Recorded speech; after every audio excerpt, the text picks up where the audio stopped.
सुवर्णपुर वीरमहाराजपुर कल्याण मंडपठारे जिला स्तरीय प्रथम पेनकोक सिलेट तालीम शिविर उद्घाटित हो जाइछि। मार्शल आर्ट शिक्षा को छात्र छात्री मानक मध्यरे आत्मरक्षा तालीम देवा सह राज्य एवं जातीय स्तर में आगामी दिन में प्रतियोगिता रे अंशग्रहण करिपा तालीम शिविरर मूल लक्ष्य। तालीम ग्रहण पर राज्य पई गौरव आनी पारिबे बोली उपखंड पुलिस अधिकारी हेमंत राव मुख्य अतिथि भाव जोगदे प्रकाश करथिले।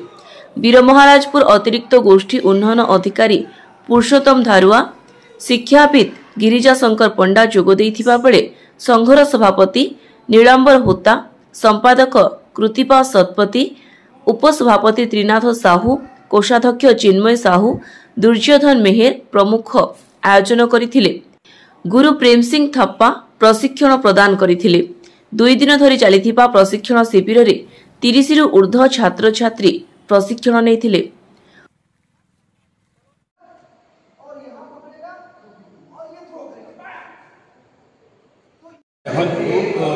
सुवर्णपुर जिले में 2 दिनिया मार्शल आर्ट पेनकेक सिलेट कार्यक्रम आरंभ होती 2 दिन धरिकी तालीम दिया जो पिलाने अच्छा आग को मार्शल आर्ट ट्रेनिंग एवं विभिन्न प्रतियोगिता अंशग्रहण करेंगे। आम सहित कोच अच्छा प्रतिक्रिया ना कौन कह। नमस्कार, पेनकेक सिलेट एसोसिएशन संपादक नेशनल कोच इंटरनेशनल। आज मुझे भारी खुशी सहित कहना चाहूँगी आम first Subarnapur district Pencak Silat seminar हो स्टार्ट होती आज आमर जो editor Pencak Silat association Subarnapur जो district secretary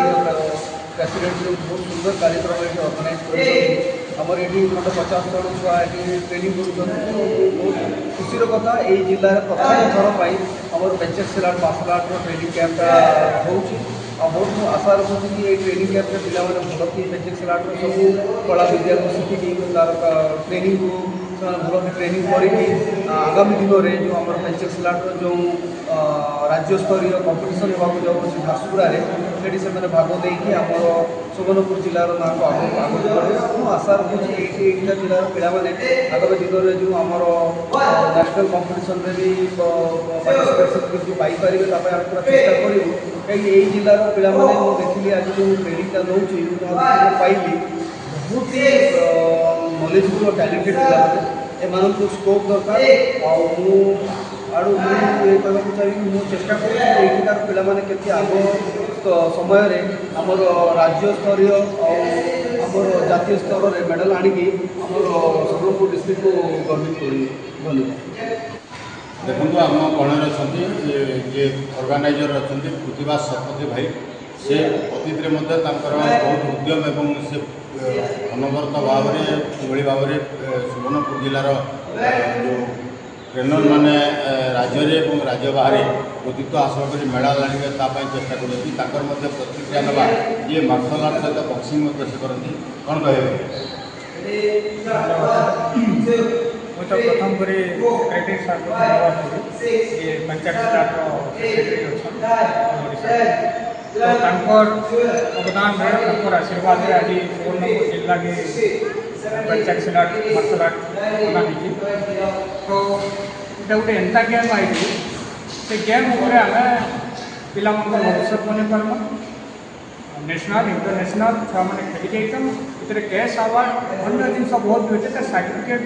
valid government job पूरा डिफेंस लाइन हो income tax department police department तो ये सब जिन जो सार गाड़ी मुझे भावी जे सुवर्णपुर जिला लगी पेनकेक सिलेट हूँ बेटर गेम आउ इनर छुआ मैंने तालीम पाई आगे गले बहुत भविष्य में कम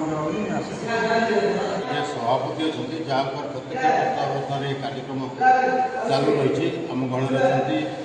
नीलांबर होता महोदय प्रतिक्रिया ना जे पेनकेक सिलेट कार्यक्रम 2 दिन रही कौन कौन कार्यक्रम रही तालीम तालीम दिया तो आज प्रथम दिन काली सन्धार शेष ये पिला मैंने पेनकेक सिलेट संबंध आम केन्द्र आस तालीम दूसरी ये सब कार्यक्रम आम मानने कृतिपा सतपति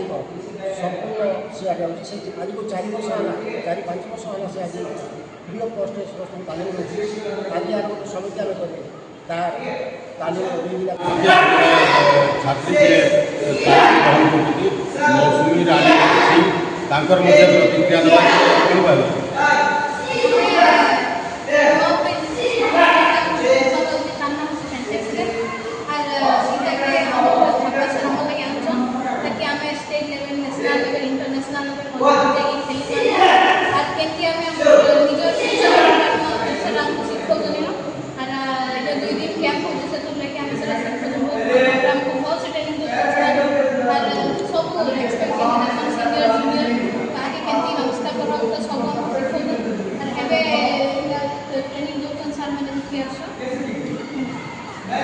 तालीम चली से तालीम ग्रहण कर 2 दिन धरिक से तालीम ने आगामी दिन में कार्य लगे जिला स्तर राज्य स्तर और जातीय स्तर पर्यंत से पेंशन सिलेक्ट जो कार्यक्रम चली से निजपाई उपयोग करेंगे और देशपाई से गौरव आने से प्रकाश करते सुवर्णपुर पश्चिम ओडिशा ब्यूरो कोऑर्डिनेटर ईश्वर रिपोर्ट कामयाब टीवी।